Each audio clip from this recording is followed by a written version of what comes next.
Bonjour à tous, j'espère que vous vous portez bien. Alors, moi ça va.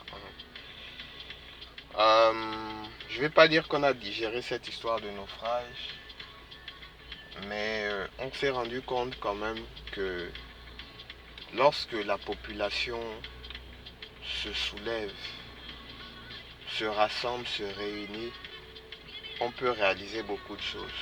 Aujourd'hui, on a eu la démission du ministre de tutelle, tant mieux.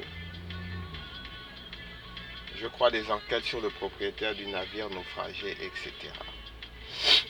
Euh, pour faire le lien avec l'entrepreneuriat, c'est qu'il est toujours important de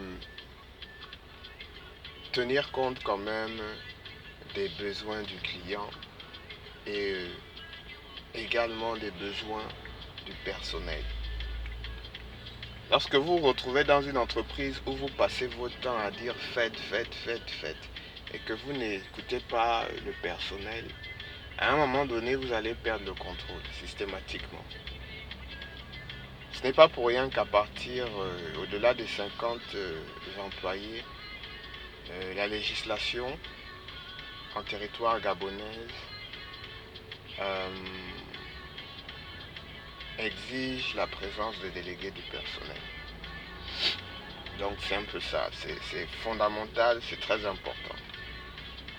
Une entreprise ne peut pas faire 10, 15 ans sans revoir ses salaires, sans revoir ne fût-ce que les conditions de vie. Aujourd'hui, on fait face à l'inflation, on fait face à des situations extérieures compliquées à gérer. Il n'y a pas de raison que les populations ne se réasseyent pas sur la table des négociations, employeurs-employés, et revoient comment améliorer les conditions de vie, le social. Euh, un employé ne peut pas travailler sereinement si ses enfants sont malades, son épouse est malade. Mais comment voulez-vous qu'il travaille sainement? Un employé qui est très mal payé dans le secteur financier, par exemple, est tenté de voler. Même dans une usine, la gestion de stock, les gros problèmes dans les écarts, ce sont les écarts dus au mauvais rangement et les écarts dus au vol ou aux mauvaises livraisons. Et vous ne pouvez pas exposer quelqu'un aux produits de première nécessité alors que vous ne le payez pas bien.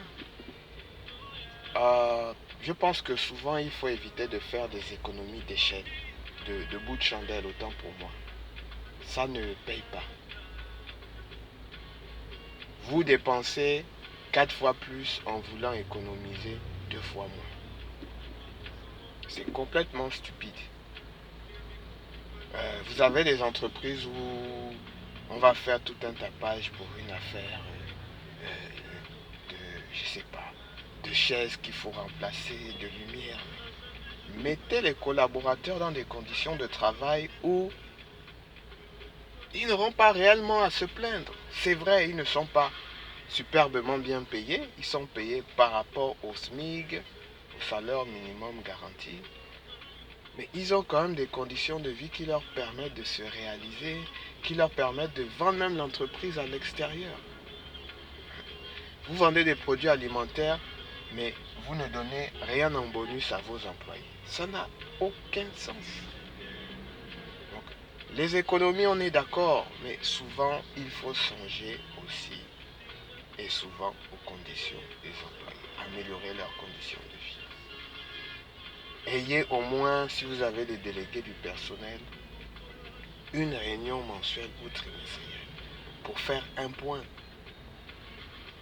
Organiser des activités sociales, des petits déjeuners, des petites sorties de service pour vous rapprocher en fait des employés.